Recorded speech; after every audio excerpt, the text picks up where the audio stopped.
aux collègues du Rassemblement national.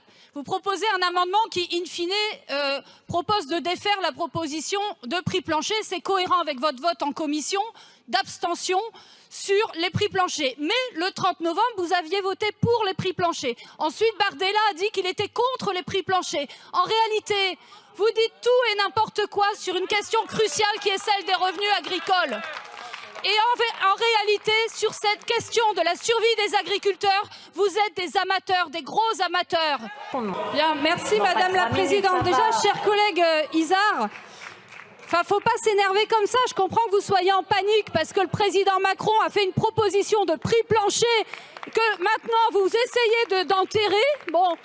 Il se trouve que nous, on l'a pris au mot et qu'on aimerait bien qu'il tienne sa promesse. Et même, on est peut-être, franchement, remerciez-nous parce que peut-être que grâce à nous, il sera peut-être un tout petit peu crédible. Il sera peut-être un tout petit peu crédible. Il sera peut-être un tout petit peu crédible vis-à-vis des agriculteurs et de sa promesse.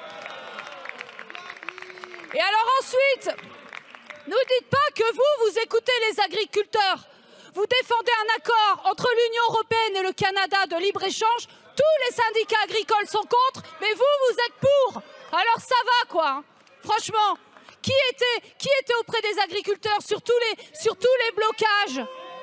Si vous y aviez été, vous auriez compris que ce qu'ils demandent, c'est un revenu digne.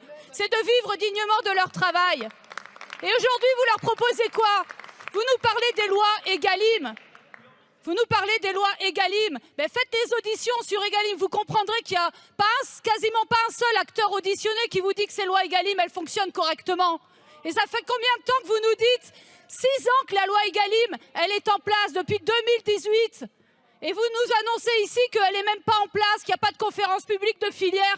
Mais c'est quoi ce gouvernement qui n'est même pas capable, après 6 ans de mise en place d'une loi, de la mettre en œuvre, franchement? Vous êtes des incapables, et ça se voit. Et d'ailleurs,